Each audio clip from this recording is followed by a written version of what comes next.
Dear learners, मैं राकेश कुमार गुप्ता आप सभी का स्वागत करता हूं व्यवसाय अध्ययन के एक नए चैप्टर में जिसका नाम है व्यवसाय की उभरती पद्धतियां।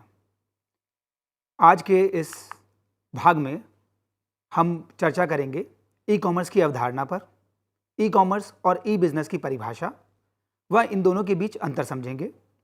ई बिजनेस के लाभ, इसका क्षेत्र और इसकी सीमाओं के बारे में भी चर्चा करेंगे। ई कॉमर्स के दौरान ऑनलाइन लेन देन कैसे किया जाता है, ई बिजनेस के सफल कार्यान्वयन के लिए कौन कौन सी आवश्यकताएं होती हैं, व्यापार लेन देन की सुरक्षा संबंधित विषयों पर भी आज के सत्र में हम चर्चा करेंगे। और इसके साथ साथ हम बीपीओ एंड केपीओ पर भी चर्चा करेंगे। ई कॉमर्स की मानक परिभाषा एक वाणिज्यिक लेन देन है जो इंटरनेट पे होता है। बहुत सारी ऑनलाइन वेबसाइट्स के बारे में आपने सुना होगा। ये सभी online store e commerce website के उदाहरण हैं। 2019 तक वैश्विक खुदरा ई कॉमर्स $5.3 ट्रिलियन था। यह 2023 तक संभवतः $6.5 ट्रिलियन से अधिक तक पहुंच जाएगा। आइए विस्तार से जानते हैं ई कॉमर्स और ई बिजनेस के बारे में। ई कॉमर्स, जिसे हम इलेक्ट्रॉनिक कॉमर्स भी कहते हैं, इसका मतलब है इंटरनेट पर माल, उत्पाद या सेवाओं की खरीद और बिक्री से। ई कॉमर्स को इलेक्ट्रॉनिक कॉमर्स, जैसा मैंने बताया, या इंटरनेट कॉमर्स के रूप में भी जाना जाता है। ये सेवाएं इंटरनेट नेटवर्क पर ऑनलाइन प्रदान की जाती हैं। पैसे, फंड और डेटा का लेन देन भी ई कॉमर्स के रूप में माना जाता है। ये व्यापार लेन देन 4 तरीकों से किए जा सकते हैं: business to business, business to customer, customer to customer और intra B commerce. E commerce, e commerce computer और इंटरकनेक्टेड दूरसंचार नेटवर्क का उपयोग करके इलेक्ट्रॉनिक उपकरणों की मदद से व्यवसाय संचालित करने की प्रक्रिया को संदर्भित करता है। इसमें ऑनलाइन खरीदारी, ऑनलाइन व्यापार, ई शॉपिंग आदि शामिल होते हैं। ई कॉमर्स इंटरनेट के माध्यम से व्यापारिक क्रियाएं कार्यान्वित करने की प्रक्रिया है। यह एक ऐसी प्रक्रिया है जिसमें कंप्यूटर नेटवर्क के माध्यम से वस्तुओं, सेवाओं एवं सूचनाओं का क्रय विक्रय किया जाता है। इस प्रकार ई कॉमर्स में वस्तुओं एवं सेवाओं का इलेक्ट्रॉनिक माध्यम से व्यापार होता है। ई बिजनेस का अर्थ इंटरनेट पर बिजनेस चलाना है। इसमें न केवल क्रय विक्रय अपितु ग्राहकों को सेवा प्रदान करना व व्यावसायिक साझेदारी के साथ सहयोग करना भी शामिल है। ई व्यवसाय में व्यवसायों की प्रक्रियाओं की एक विस्तृत श्रृंखला शामिल है, जैसे आपूर्ति श्रृंखला प्रबंधन, इलेक्ट्रॉनिक ऑर्डर प्रोसेसिंग और ग्राहक संबंध प्रबंधन।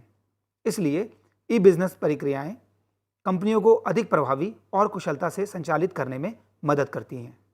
ई व्यवसाय में न केवल ग्राहक और आपूर्तिकर्ताओं के साथ बातचीत शामिल है, बल्कि विभिन्न विभागों और व्यक्ति के बीच बातचीत और व्यवहार भी हैं। इस प्रकार ई व्यवसाय एक व्यापक शब्द है जिसमें ई कॉमर्स और अन्य इलेक्ट्रॉनिक रूप से संचालित व्यावसायिक कार्य शामिल हैं। तो हम कह सकते हैं ई कॉमर्स प्लस सभी ई व्यापार कार्य ई बिजनेस कहला सकते हैं। अब हम जानते हैं ई कॉमर्स और ई बिजनेस के बीच का अंतर। ई कॉमर्स शब्द का अर्थ ई बिजनेस की तुलना में संकुचित है। इसका अभिप्राय केवल वस्तुओं व सेवाओं की जानकारी, आदेश व भुगतान के लिए इंटरनेट का प्रयोग करने से है, जबकि ई बिजनेस का अर्थ ई कॉमर्स की तुलना में व्यापक है। ई बिजनेस में ई कॉमर्स के अलावा वे संपूर्ण व्यावसायिक क्रियाएं आती हैं जो इंटरनेट व कंप्यूटर नेटवर्क के माध्यम से की जा सकती हैं। ई कॉमर्स प्लस अन्य संपूर्ण व्यावसायिक क्रियाएं is equal to e business. E business के लाभ। तो ई बिजनेस करने के बहुत सारे लाभ हो सकते हैं। हम जानते हैं वो लाभ क्या क्या हैं। व्यापक पहुंच। ई कॉमर्स विक्रेताओं को एक वैश्विक पहुंच प्रदान करता है। यह स्थान के अवरोध को दूर करता है। अब विक्रेता और खरीदार स्थान की बाधा के बिना आभासी दुनिया में मिल सकते हैं। ई बिजनेस के लाभ में एक और जो इसका सबसे बड़ा लाभ है वह है इसे शुरू करना बहुत आसान होता है और इसमें निवेश की बहुत कम आवश्यकता होती है। जब हम एक बिजनेस स्टार्ट करते हैं तो उसके लिए हमें एक शॉप, एक बिल्डिंग और बहुत सारी सामग्री की रिक्वायरमेंट होती है। बट जब हम ई बिज़नेस स्टार्ट करते हैं तो इसके लिए ना तो हमें कोई शॉप, ना ही सामान को इकट्ठा करने की ज़रूरत होती है, जिससे बहुत सारी लागत और निवेश बचता है। ये बहुत ही सुविधाजनक है। हमारे कस्टमर इसके द्वारा दिन में 24 घंटे, हफ्ते में 7 दिन और साल में 365 दिन अपनी सुविधा अनुसार शॉपिंग कर सकते हैं। गति, ई बिजनेस ने व्यवसाय की गति को बहुत तेज बढ़ा दिया है। इसमें समय व प्रयासों की बहुत ज़्यादा बचत होती है और कस्टमर को बिना मार्केट जाए जो भी सामान ऑर्डर करना है वह सामान ऑर्डर करके मंगा सकता है। शीघ्र सुपुर्दगी यानी क्विक डिलीवरी, ई बिजनेस में एक सबसे जो इम्पॉर्टेंट इसका लाभ है वह है डिलीवरी बहुत जल्दी हो जाती है। आप यहाँ पर ऑर्डर करते हैं, वह आपको गारंटी देते हैं कि जल्दी से जल्दी आपको माल पहुँचाने की कोशिश करेंगे और जैसा वो प्रॉमिस करते हैं ज़्यादातर उस समय पर माल आप तक पहुँच जाता है। व्यापक पहुँच, एक अच्छी तरह से विकसित कंप्यूटर नेटवर्किंग सिस्टम की मदद से व्यवसाय की इकाई सभी राष्ट्रीय और वैश्विक स्तर पर काम कर सकती हैं। तो जिन वेबसाइट के थ्रू आप शॉपिंग करते हैं, हो सकता है वह भारत से बाहर से संचालित होती हैं और आपकी पहुंच सिर्फ भारत तक ही नहीं बल्कि भारत के बाहर भी हो चुकी है। ग्राहक सेवा में सुधार, जब भी ग्राहकों को इसकी आवश्यकता होती है, ई कॉमर्स हमारी कंपनी को व्यवसाय के लिए खुला रखने में सक्षम बनाता है। यह ग्राहक के लिए बहुत ही सुविधाजनक है, ग्राहक के लिए बहुत आसान कर देता है चीज़ों को और ग्राहक को सारी ताज़ा जानकारी इसके द्वारा उपलब्ध होती है। कम लागत, इलेक्ट्रॉनिक कॉमर्स से लेन देन की लागत को काफ़ी कम कर दिया है। इसके लिए ना तो कोई ईंट गारे की दुकान की ज़रूरत होती है, जिससे इसने बहुत सारी निश्चित लागतों को समाप्त कर दिया है और कंपनी के लाभ के मार्जिन को बढ़ा दिया है। अब हम जानते हैं ई बिजनेस के कार्यक्षेत्र के बारे में। ई बिजनेस में के कार्यक्षेत्र को 4 भागों में विभाजित किया जा सकता है। B2B यानी व्यवसाय से व्यवसाय ई कॉमर्स, B2C यानी व्यवसाय से उपभोक्ता ई कॉमर्स, C2C उपभोक्ता से उपभोक्ता ई कॉमर्स और इंट्रा बी कॉमर्स। तो ई बिजनेस इन चारों का सम है। सबसे पहले हम जानते हैं B2B यानी व्यवसाय से व्यवसाय ई कॉमर्स क्या है। B2B से तात्पर्य निम्न के बीच इंटरकनेक्शन से है: उत्पादक का सामग्री आपूर्तिकर्ता से, उत्पादक का थोक विक्रेता से, थोक विक्रेता का फुटकर विक्रेता से। ये डायरेक्टली कस्टमर से डील नहीं करते। व्यवसाय से व्यवसाय ई कॉमर्स, आइए जानते हैं इसकी प्रक्रिया को। व्यावसायिक संगठन जो भी अपना माल बेचना चाहता है वह अपना माल अपनी वेबसाइट पे दिखाता है। जो भी व्यक्ति माल खरीदना चाहता है वह ऑर्डर प्रक्रिया को पूरा करता है, जिसमें वह ऑर्डर वेबसाइट के थ्रू ऑर्डर प्लेस करता है और व्यावसायिक संगठन उस ऑर्डर को रिसीव करके उसको विक्रेता को पहुंचाता है।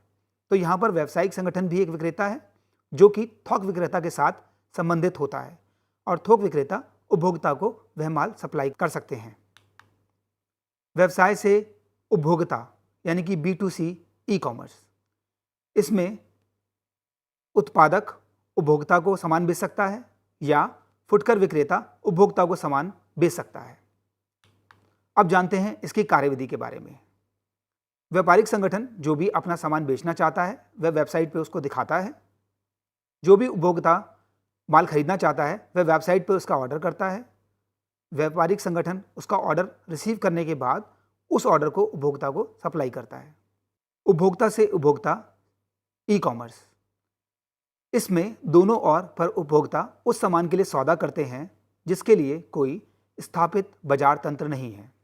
जैसा कि आपने कुछ वेबसाइट्स के बारे में सुना होगा जो पुरानी किताबें और उपयोग किए गए घरेलू उपकरणों को बेचना चाहते हैं, तो उपभोक्ता जो उन उपकरणों को खरीदना चाहते हैं वह उस उपभोक्ता जो उस सामान को बेचना चाहते हैं से कांटेक्ट में आते हैं और सामान खरीदते हैं। ऐसी पुस्तकें जिनके लिए कोई स्थापित बाजार तंत्र नहीं है, इसमें ज़्यादातर वह उपभोक्ता से उपभोक्ता के अंदर खरीदी जा सकती है।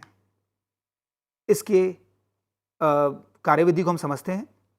तो जो भी उपभोक्ता अपना उत्पाद बेचना चाहता है वह विज्ञापन अपनी एक वेबसाइट पर प्रसारित करता है। जो उपभोक्ता उसको खरीदना चाहते हैं वह उसको देखते हैं और अगर उनको वो सामान पसंद आता है तो उसके लिए वे ऑर्डर करते हैं। वे दोनों आपस में कांटेक्ट करते हैं। तो जो उपभोक्ता सामान खरीदना चाहता है वह धन देता है और जो उपभोक्ता सामान देना चाहता है वह अपना उत्पाद उस व्यक्ति को दे देता है। इंट्रा बी कॉमर्स, इसमें फर्म में विभिन्न विभागों के बीच बातचीत और व्यवहार को हम इंटरनेट के थ्रू करते हैं। इंट्रा बी कॉमर्स में एक ऑर्गेनाइजेशन के बहुत सारे विभाग आपस में संबंध रखते हैं, जैसा कि विपणन विभाग, उत्पादन विभाग या वित्त विभाग के बीच में जो संबंध है, जो भी वो इंटरनेट के थ्रू बातचीत करते हैं या डिस्कशंस करते हैं, वह सब इंट्रा बी कॉमर्स का पार्ट हो सकता है। अब हम इसकी सीमाओं के बारे में बात करते हैं। सबसे पहली जो सीमा है, इसमें ग्राहकों के साथ व्यक्तिगत संपर्क का अभाव है। कपड़े, आभूषण जिनको हमें ट्राई कर लेना होता है, वह ई कॉमर्स या ई बिजनेस की सहायता से खरीदना थोड़ा सा मुश्किल होता है। वेब हमें प्रदान करता है उत्पाद की विस्तृत जानकारी, लेकिन ग्राहक इसमें माल को देख नहीं सकता, महसूस या प्राप्त नहीं कर सकते। लेन देन को जल्दी से अंतिम रूप दिया जा सकता है, लेकिन सामान के भौतिक डिलीवरी में अक्सर लंबा समय लगता है और जिससे ग्राहक को असुविधा होती है। कई बार जो रिटर्न और दोषपूर्ण माल आ जाता है उसको वेबसाइट के थ्रू वापस तो किया जा सकता है, लेकिन इसमें लगने वाला समय और कार्य दोनों ही बढ़ जाते हैं। इंटरनेट शॉपिंग में हम परिवार के साथ खरीदारी का अनुभव नहीं कर सकते। नियमित खरीदार के लिए यह उपयुक्त नहीं है, क्योंकि बहुत छोटी छोटी चीज़ों के लिए हमें बाजार जाना ही पड़ता है। तो ई बिजनेस वह चीज़ें बहुत कम समय पे उपलब्ध नहीं करा पाता। इसमें वित्तीय जोखिम हो सकते हैं और मनोवैज्ञानिक नुकसान भी होता है। अब हम ई कॉमर्स में किस तरह से लेन देन किया जाता है, इस प्रक्रिया को समझते हैं। जो भी व्यक्ति सामान खरीदना चाहता है वह सबसे पहले खोज करता है एक वेबसाइट की, जिस वेबसाइट पे वो सामान ले सकता है। तो बहुत सारी वेबसाइट को विजिट करने के बाद वह ये देखता है कि कौन सी वेबसाइट पे उसको वह सामान मिल सकता है जिसकी उपभोक्ता को ज़रूरत है। जब वह सेटिस्फाइड हो जाता है कि उसको जो सामान चाहिए वह किसी वेबसाइट पर उपलब्ध है और वह वहाँ से खरीद सकता है, तो वह उस वेबसाइट पर जाकर अपने सामान के लिए आदेश कर सकता है और उससे संबंधित सारी शर्तें पढ़ सकता है। जब ग्राहक संतुष्ट है तो वो आदेश करने के लिए पंजीकरण फॉर्म भरता है और एक पासवर्ड के साथ अपना खाता बनाता है। ऑर्डर करने के बाद उसको अपने क्रेडिट कार्ड का नंबर, उसकी समाप्ति तिथि और साथ ही अपना बिलिंग पता भी भुगतान के लिए भरना पड़ता है। विक्रेता उसको सत्यापित कर सकता है। डेबिट कार्ड का उपयोग भी इस उद्देश्य के लिए किया जा सकता है और भुगतान मेल द्वारा भेजे गए चेक द्वारा भी किया जा सकता है। इसके बाद वितरण, भुगतान किया, आश्वासन दिया, जो भी कस्टमर है उसने भुगतान कर दिया तो उसको सेलर से आश्वासन मिल जाता है कि उसका सामान डिलीवर हो जाएगा। वेंडर सामान की डिलीवरी की व्यवस्था करते हैं, जैसा भी बायर ने अपना निर्देश दिया है। माल मिलने के बाद भी ग्राहकों को कई बार कुछ समस्याओं का सामना करना पड़ता है, जिन्हें बिक्री की बात की समस्याएं कहते हैं। तो इसके लिए भी ई कॉमर्स वेबसाइट बिक्री के बाद सेवाएं देती हैं। किसी भी लेन देन में क्षतिग्रस्त या दोषपूर्ण सामान जैसी समस्याएं हो सकती हैं। मशीनरी या उपभोक्ता टिकाऊ जैसी वस्तुओं के लिए रख रखाव के लिए वारंटी का प्रावधान हो सकता है। सुरक्षा के लिए सावधानियां, यह बहुत ही सिक्योर होता है, लेकिन यह तभी सिक्योर है जब हम कुछ सावधानियां बरतें। तो सबसे पहली सावधानी पासवर्ड होती है। ऑनलाइन शॉपिंग में किसी व्यक्ति को ऑनलाइन विक्रेता के साथ पंजीकरण करना होता है। यह एक अनधिकृत व्यक्ति द्वारा लॉगिन से बचने के लिए पासवर्ड प्रदान करता है। जो पासवर्ड है वो अच्छे से बनाना चाहिए ताकि वह लीक ना हो सके। सत्यता, यदि आवश्यक हो तो संदेश के केंद्र को ऑफलाइन सत्यापन का उपयोग करके ठीक से पहचाना जाए। इससे पासवर्ड की धोखाधड़ी या दुरुपयोग की किसी भी संभावना से बचा जा सकता है। यह एक कोड में डेटा के रूपांतरण को संदर्भित करता है ताकि इसे अन्य उपयोगकर्ताओं द्वारा नहीं पढ़ा जा सके। डेटा को रूपांतरण करके एक कोड में परिवर्तित कर दिया जाता है। डेटा को प्रेषक द्वारा कोड में बदल दिया जाता है और रिसीवर द्वारा डिकोड किया जाता है। तो उसका प्रोसेस, सबसे पहले जो डेटा होता है उसको एक कोड में डालते हैं और जो भी उस रिसीवर है वो उस कोड को डिकोड करता है और ये वेरीफाई करता है कि वह जो भेजा गया था ये उसी व्यक्ति द्वारा भेजा गया था। डिजिटल हस्ताक्षर सुरक्षा की लिए यह भी एक बहुत ही अच्छा उपाय है। एक डिजिटल सिग्नेचर का उपयोग संदेश के केंद्र को प्रमाणित करने और संदेश की अखंडता की जांच करने के लिए किया जा सकता है ताकि ट्रांजिट में कोई परिवर्तन ना हुआ हो।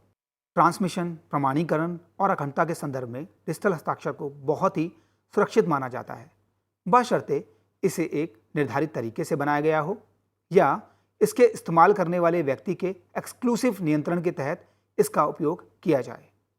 भरोसेमंद तीसरा पक्ष सुरक्षा सुनिश्चित करने का एक और तरीका है कि लेनदेन के एक प्रति को दोनों पक्षों द्वारा विश्वसनीय किसी तीसरे पक्ष को प्रेषित किया जाए और जहां लेनदेन का रिकॉर्ड किसी भी विवाद को निपटाने के लिए इस्तेमाल किया जा सके।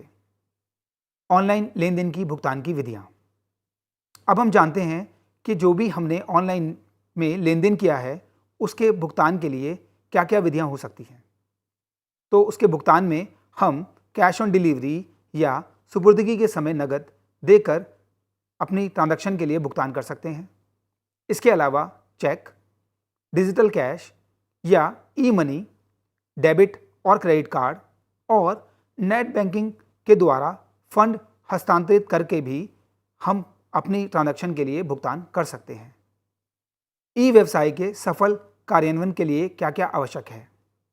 तो इसके लिए हमें एक कंप्यूटर हार्डवेयर, जो भी कंपनी ई व्यवसाय करना चाहती है उसको उसके लिए एक अपनी वेबसाइट बनानी पड़ेगी, योग्य कर्मचारी और एक विश्वसनीय भुगतान प्रणाली। ये सभी आवश्यकताएं हैं एक ई व्यवसाय को स्टार्ट करने के लिए और उसको चलाए रखने के लिए। ई कॉमर्स से संबंधित सुरक्षा समस्याएं। जैसा कि अभी हमने जाना था कि ई कॉमर्स में हमें सुरक्षा का बहुत ध्यान रखना चाहिए। तो किस तरह के जोखिम का हमें सामना करना पड़ सकता है यह हम जानेंगे। सबसे पहला है लेन देन में जोखिम। किस तरह का जोखिम हमें लेन देन में हो सकता है? अगर आदेश पूरा ना हो, वितरण पर डिफॉल्ट हो या भुगतान पर डिफॉल्ट हो।